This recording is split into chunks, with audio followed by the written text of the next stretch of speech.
Hello दोस्तों, कैसे हैं आप सभी लोग। तो सीडीपी की क्लास को हम शुरू करते हुए, और बेटा आपको आपके एग्ज़ाम के 3 दिन रह गए हैं, तो अब आपको नया कुछ भी पढ़ने की ज़रूरत नहीं है। ये जो क्लास आपको दी जा रही है ये केवल रिवीजन के तौर पर दी जा रही है, ठीक है। तो आप लोग केवल रिवीजन कर सकती हैं। फिलहाल अब कुछ नया ना पढ़ें आप लोग, क्योंकि 3 दिन के बाद आपका एग्ज़ाम है, ठीक है। नया पढ़ेंगे तो पुराने वाला जो आपने याद किया है उसमें थोड़ी दिक्कत आ सकती है, इसलिए आप बिल्कुल टेंशन फ्री हो जाइए और केवल रिवीजन करते रहिए, अच्छे से रिवीजन करते रहिए। या जो अपर सेकंड पेपर की तैयारी कर रहे हैं तो वो लोग अपने साइंस या एसएसटी वगैरह की रिवीजन कर लें, ठीक है। फिलहाल हम बिना देरी से क्लास को शुरू करते हैं, देर नहीं लगाएंगे। कहता है कि एक समावेशी व्यवस्था में एक्स ज़रूरतों के अनुसार यथोचित संयोजन करता है। स्कूल और छात्र की ज़रूरतों के अनुसार, अभिभावक और स्कूल की ज़रूरतों के अनुसार, छात्र और स्कूल की ज़रूरतों के अनुसार, या छात्र और शिक्षक की ज़रूरतों के अनुसार, ठीक है बेटा। तो वो समावेशी कक्षा मैंने आपको बताई थी कि एक कक्षा होती है जिसमें सामान्य बच्चे होते हैं और सामान्य से ऊपर वाले होते हैं और सामान्य से बेटा नीचे वाले होते हैं। तो इन सभी का समायोजन जो होता है वो समावेशी कहलाता है। अब हमसे पूछा है कि एक समावेशी व्यवस्था में किसकी ज़रूरतों के अनुसार सब कुछ होता है, तो बेटा स्कूल की ज़रूरतों के छात्र की ज़रूरतों के अनुसार होता है, ठीक है। तो कहता है कि एक समावेशी व्यवस्था में स्कूल, शायद यहाँ पे 2 आएंगी, यहाँ पर 2 फिल इन द ब्लैंक्स होंगी, देखते हैं एक बार। जी बेटा, यहाँ पे 2 फिल इन द ब्लैंक्स हैं ऐसे करके, ठीक है। कहता है एक समावेशी व्यवस्था में डैश और डैश ज़रूरतों के अनुसार यथोचित करता है। तो किसके अनुसार करता है? एक समावेशी व्यवस्था में स्कूल जो होता है आपका, स्कूल छात्र की ज़रूरतों के अनुसार क्या करता है? संयोजन करता है, ठीक है। ये वाला हो जाएगा आपका। इसी क्रम में हम आगे बढ़ते हैं और क्वेश्चन नंबर दूसरा कहता है कि निम्नलिखित में से कौन सा विकल्प एक सामाजिक रचनावादी कक्ष जिसमें बच्चों की व्यक्तिगत ज़रूरतों का ध्यान रखा जाता है की व्याख्या करता है? इनमें से बताना है आपको, और इस बात को याद रखना है कि सामाजिक संरचनावादी कह रहा है, जिसमें आपका बाइगोस्की, पियाजे और आपका कोलवर्ग आते हैं। कहता है कि बैठने की तय व्यवस्था, ठीक है। शिक्षकों को केवल निर्देश देना, देखो ये गलत। बच्चों द्वारा तथ्यों को स्मरण करना, याद करना, ये गलत, ठीक है। सामाजिक संरचनावादी बैठने की व्यवस्था पे बेटा कभी भी ध्यान नहीं देता। वो काहे पे ध्यान देता है? क्योंकि सामाजिक संरचनावादी यानी कि बाइगोस्की की बात की जा रही है, यानी कि बच्चों को आपस में चर्चा करते हुए समूह में क्या करवाना है बेटा? कार्य करवाना, ठीक है। क्वेश्चन नंबर 3 कहता है कि निम्नलिखित में से कौन सा व्यवहार पठन वैफल्य यानी कि पढ़ने से संबंधित की पहचान करता है? कहता है कि बी को डी के रूप में लिखना, ठीक है,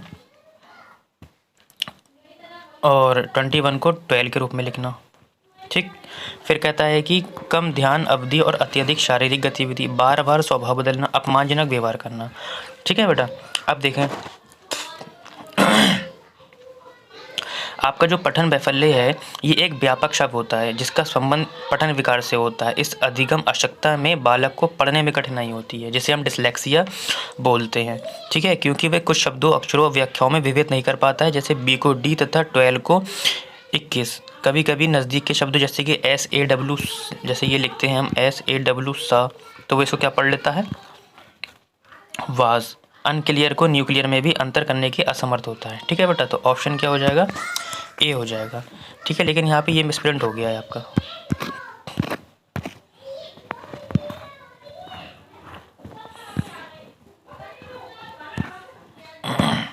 क्वेश्चन नंबर 4 कहता है कि निम्नलिखित में से लेव बाइगोस्की का कौन सा कथन बच्चों के बारे में विचार को सही प्रकार से दर्शाता है बेटा?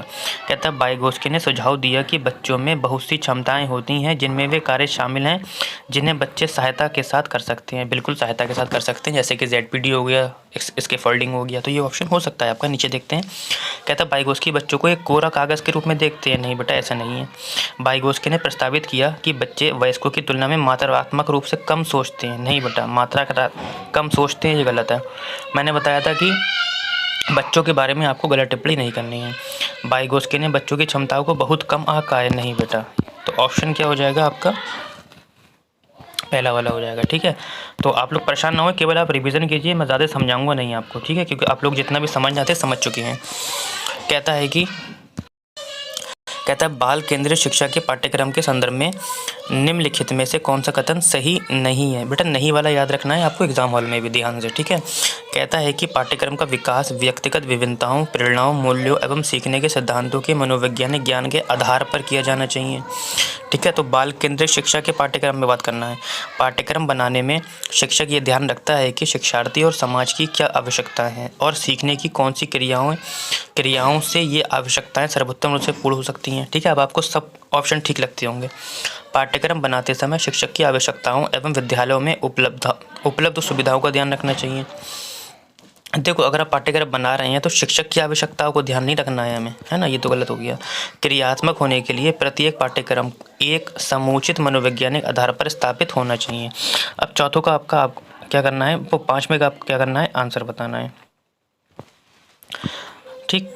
तो हमसे पूछा था कि नहीं, और एक ही ऑप्शन गलत था ये वाला, बाकी सारे के सारे आपके ऑप्शन गलत हैं। हमें बच्चों के अनुसार सारे पाठ्यक्रम को क्या करना चाहिए, बनाना चाहिए। यहाँ पे कह रहा है कि शिक्षक की आवश्यकताओं के अनुसार बनाना चाहिए, तो यही वाला ऑप्शन आपका क्या होगा बेटा, गलत हो जाएगा, है ना। क्वेश्चन नंबर 6 कहता है कि आप अपनी कक्षा में से 10 छात्रों को चुनकर 3 माह तक उनमें होने वाले विकास का अध्ययन करते हैं, तो आपके द्वारा किए गए अध्ययन में निम्नलिखित में से क्या सत्य हो सकता है, ठीक है। कहता है सभी छात्रों में विकास एक ही दिशा में हुआ है। देखो विकास एक ही दिशा में सबका एक साथ नहीं हो सकता, क्योंकि सभी में व्यक्तिगत विभिन्नता पाई जाती है बेटा। फ्रांसिस गाल्टन के अनुसार ये ऑप्शन गलत हो गया आपका, ठीक। कहता है कि आधे छात्रों में विकास एक ही दिशा में, परंतु आधे छात्रों में विकास भिन्न भिन्न दिशा में हुआ है, ठीक है, ऐसा भी नहीं होगा आपका।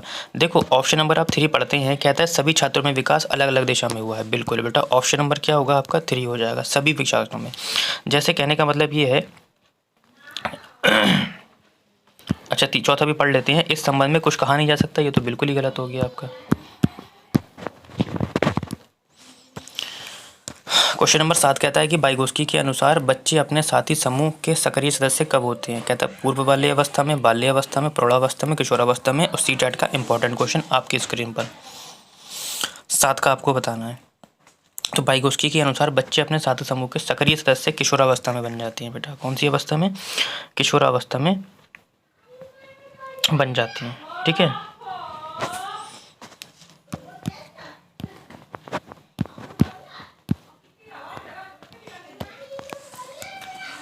कहता है कि आपकी कक्षा में एक बालक बड़ों से तू तड़ाक करके बोलता है, ठीक। बालक के इस अशिष्ट व्यवहार को दूर करने के लिए आप क्या उपाय करेंगे। तो एक बात ध्यान रखना, अगर बच्चा कोई भी गलती कर रहा है तो आप क्या करेंगे, उसे मारेंगे, डांटेंगे, बेत मारेंगे, खड़ा कर देंगे, बाहर निकाल देंगे, ऐसा आपको कुछ भी नहीं करना है।